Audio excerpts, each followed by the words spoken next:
आज है हमारी 1 जून 2023।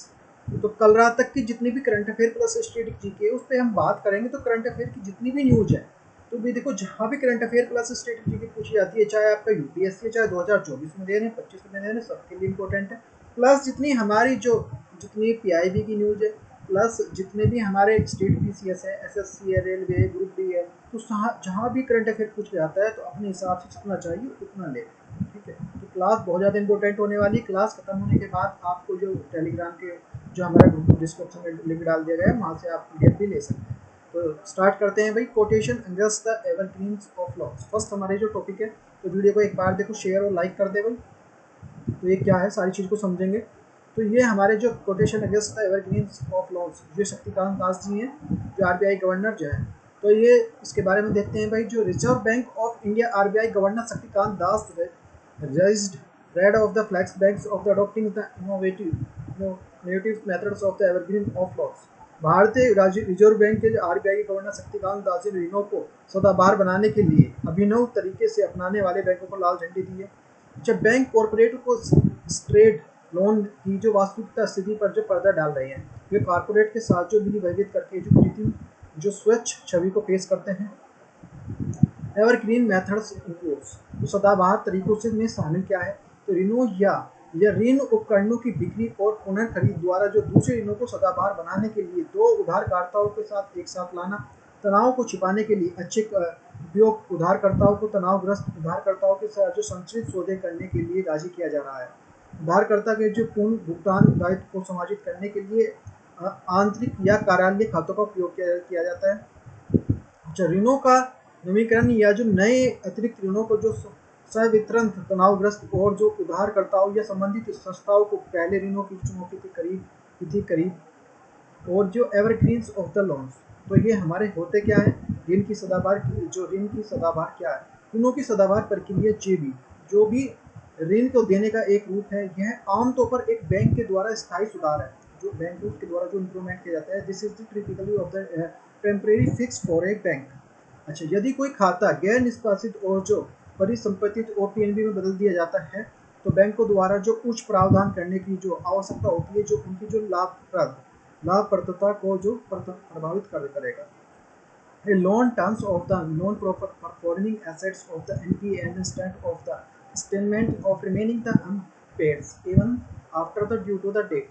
तो एक ऋण और जो गैर निष्पादित संपत्ति या एनपीए में बदल दिया जाता है, यदि कोई दे स्थिति के बाद जो ब्याज या किस्त की जो भुगतान नहीं किया जाता है और 90 दिनों के अधिक अवधि के लिए जो है वैतनिक रहता है। ऋण की जो एनपीए के रूप में जो वर्गीकृत करने से बचाने के लिए बैंक ऋणों की सदाबहार प्रणाली को अपनाते हैं।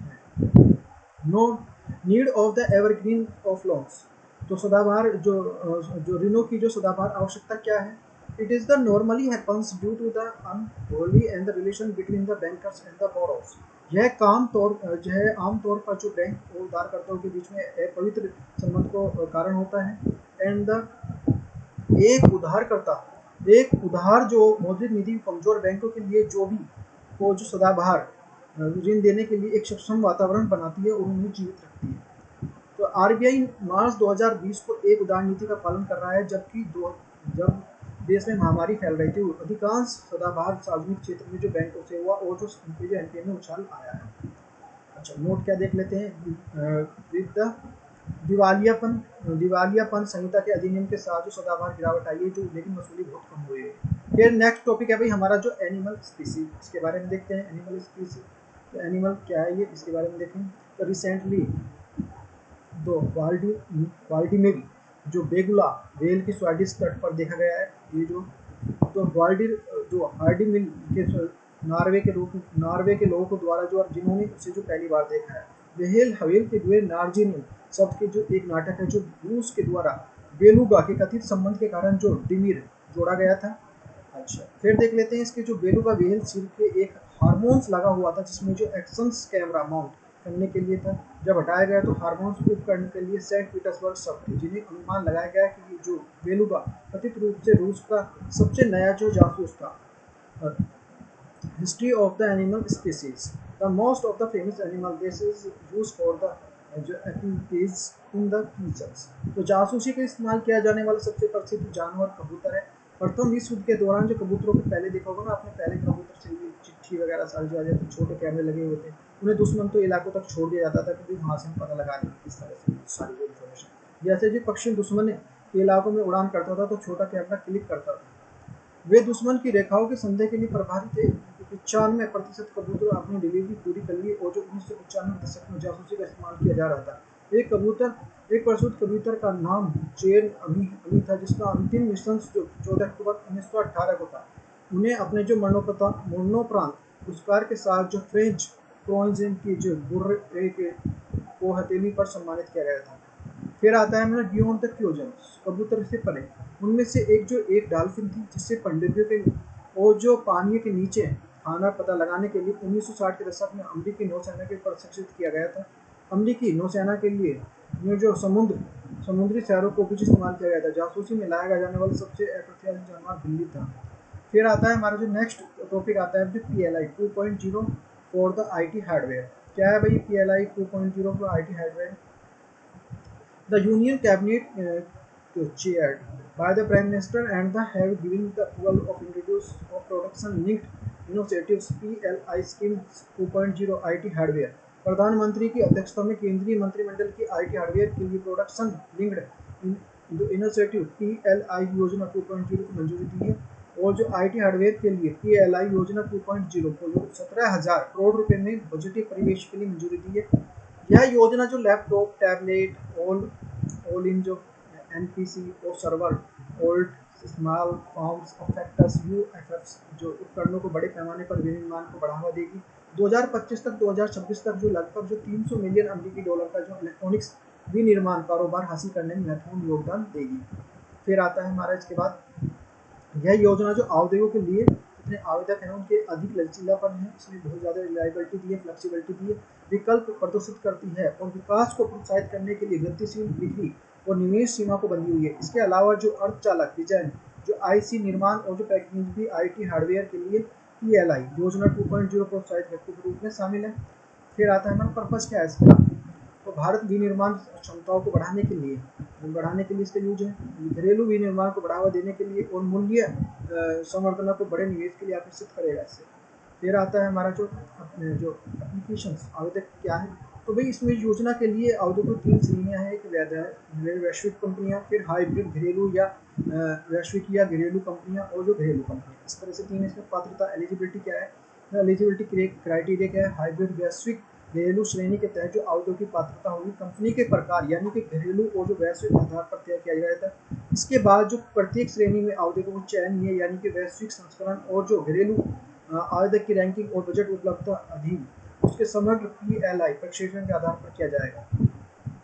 फिर है हमारा जो टेन्योर ऑफ द स्कीम, योजना का कार्यकाल कितना है PLI 2.0, ये हमारा योजना के तहत जो शायद 6 वर्ष की अवधि के लिए प्रदान की जाए। फिर नेक्स्ट हमारा टॉपिक आता है भाई हमारा India to host the SCO summit. तो ये SCO समिट जो इंडिया होस्ट करने वाला उसके लिए है। The ministry of the external affair announce the India's will be now the chair of the summit of the virtual formats, not in a person। तो ये विदेश मंत्रालय ने घोषणा की भारत अब जो शिखर सम्मेलन की अध्यक्षता व्यक्ति रूप से नहीं बल्कि जो आभासी रूप से करेगा, वर्चुअल करेगा। और प्रधानमंत्री जी की अध्यक्षता में 4 जुलाई 2023 को SCO परिषद के राष्ट्र अध्यक्ष का 22वां शिखर सम्मेलन वर्चुअल प्रारूप में किया जाएगा। Shanghai about the Shanghai cooperation operation, तो SCO की स्थायी जो अंतर सरकारी अंतर्राष्ट्रीय संगठन है जिसे जून 2001 में संघाई चीन में बनाया गया था।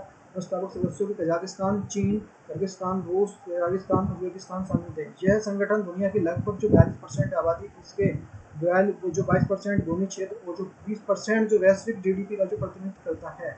फिर आता मेंबर्स देख लीजिए, सदस्य को कजाकिस्तान है, चीन है, किर्गिस्तान है, रूस है, कजाकिस्तान है, उज्बेकिस्तान है, भारत और पाकिस्तान है।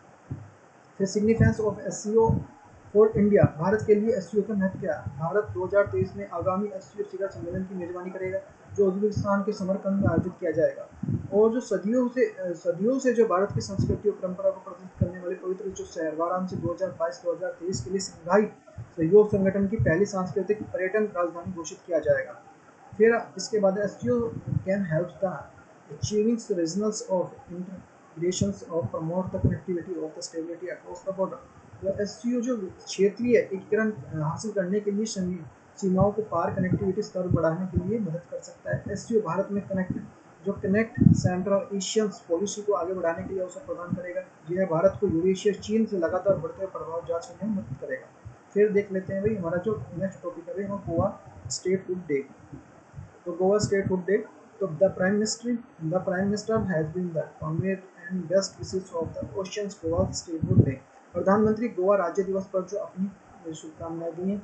और Goa history of the Goa की हिस्ट्री है। Before the 1961 Goa was the colony of the Portugal who had rule of religion about the 450 years.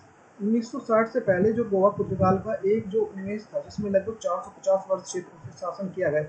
1961 में भारत ने जो ऑपरेशन विजय लॉन्च किया और जो गोवा, दमन और दीव को भारतीय मुख्य भूमिका से जोड़ दिया। गोवा के महाराष्ट्र विलय की चर्चा थी। गोवा क्योंकि जो गोवा महाराष्ट्र में के जो पड़ोस में स्थित है। वर्ष 1967 में एक जनमत संग्रह हुआ और गोवा के लोगों ने जो केंद्र शासित के रूप में इससे रहना चुना। बाद में 30 मई 1987 गोवा को पूर्ण राज्य का दर्जा मिला गया और इस तरह जो गोवा भारतीय गणराज्य का जो 25वां राज्य बन गया। फिर आता है about the Goa statehood day. Goa राज्य दिवस के बारे में हर साल 30 मई को गोवा अपना राज्य दिवस मनाता है क्योंकि राज्य पूरा दर्जा मिला हुआ है। गोवा, दमन और दीव से अलग राज्य घोषित किया गया। यह वर्ष 1987 में हुआ और तब से एक दिन को जो गोवा राज्य दिवस के रूप में मनाया जाता है। भारत की आज़ादी 14 साल बाद भी जो गोवा पुर्तगाली शासन के अधीन रहा और केवल 19 दिसंबर 1961 को आज़ाद हुआ। हालांकि मई के दिन में जो ऐतिहासिक घटना को संचित किया गया और गोवा पूर्ण रूप से दर्जा दिया गया। दमन और दीव को एक अलग जो केंद्र शासित जो प्रदेश का राज्य बनाया गया। फिर आता है हमारा जो ऑफिशियल लैंग्वेज, हमारा जो राज्य भाषा Punjabi was the given the status of the capital of Goa, Panaji. तो पणजी को जो गोवा की राजधानी बनाया गया और कोंकणी यहाँ की जो राजभाषा है।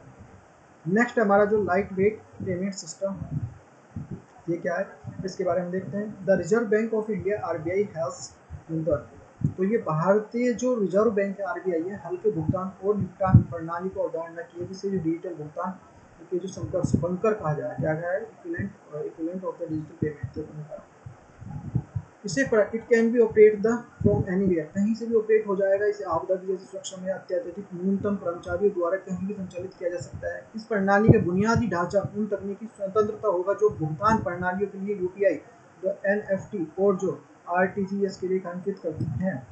Light weight system versus the UPI. Light weight system UPI देश में जो व्यक्तिगत के साथ साथ जो संस्थाओं द्वारा उपयोग किए जाने वाले कई भुगतान प्रणालियां जिसमें जो प्रत्येक का अपना विशिष्ट रेट और जो अनुप्रयोग है।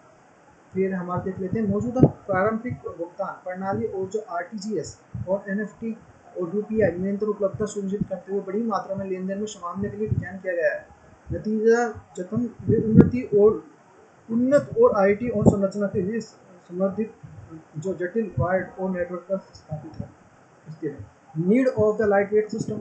लाइट वेट सिस्टम की आवश्यकता क्या है। लाइट वेट और पोर्टेबल भुगतान प्रणाली न्यूनतम हार्डवेयर और सॉफ्टवेयर काम करने की उम्मीद है। इससे केवल जरूरत के आधार पर सक्रिय किया जाएगा। यह प्रणाली देश में भुगतान निपटान और जो प्रणाली 3 डाउन टाइम को सुनिश्चित कर सकती है। यह आवश्यक भुगतान को निर्बाध कार्य प्रणाली को सुगम बनाकर जो अर्थव्यवस्था की तरलता पाइपलाइन को जीवित और जो क्षुण्ण रख सकता है। उदाहरण के लिए थोक भुगतान, इंटरनेट भुगतान, प्रतिभागी समुद्री यंत्रों का प्रावधान है। फिर आता सरकार और बाजार के लिए संबंधित लेन देन अर्थव्यवस्था की स्थिरता सुनिश्चित करने के लिए महत्वपूर्ण लेन देन को संसाधित करने के लिए प्रणाली को अपेक्षित करती है। यह भुगतान प्रणाली को बंकर समकक्ष के रूप में कार्य करेगा और इस प्रकार जो चरम स्थितियों के दौरान जो डिजिटल भुगतान और वित्तीय बाजार को बुनियादी ढांचे में जनता को विश्वास बढ़ाएगा। फिर आता है नेक्स्ट आता है हमारा जो इंडियन जो scientist discover the new exoplanet. तो ये क्या है इसके बारे में देखते हैं। वैज्ञानिकों ने एक अंतरराष्ट्रीय टीम द्वारा जो तिथि को ज्ञात उच्चतम घनत्व और वनस्पति तुलना में 13 गुना द्रव्यमान वाला एक नया बृहस्पति आकार का जो एक्सोप्लैनेट खोजा गया है। जो एक्सोप्लैनेट क्या है, एक्सोप्लैनेट जो सौरमंडल से परे कोई ग्रह है जिसे बड़े विशाल एक्सोप्लैनेट वे हैं जिनका द्रव्यमान बृहस्पति के 4 गुना से अधिक है। फिर आता है हमारा जो अबाउट, इसके बारे में देख लेते हैं। New discover the exoplanet is the house of the star called the T014603 और द SD2453। इस तरह का है पाया गया है। नासा के जो ट्राजिडियम और जो एक्सप्लोनेटिव सर्वे सैटेलाइट के द्वारा जो T014603 जो अज्ञात प्राकृतिक द्वितीय न्याय की मेजबानी के लिए संभावित उम्मीदवार की घोषित किया गया है। यह जो 731 प्रकाश वर्ष की दूर दूर जो स्थित है, यह हर 7.24 दिनों के लिए एक विशालकाय एफ टाइप स्टार T040603 की परिक्रमा करता है, एक नया खोजा गया और जो विशालकाय ग्रह को इनमें से एक है जो हमारे सूर्य और पृथ्वी के बीच में दूरी 1/10वें हिस्से की दूरी को मेजबानी करने के लिए करीब परिक्रमा करता है।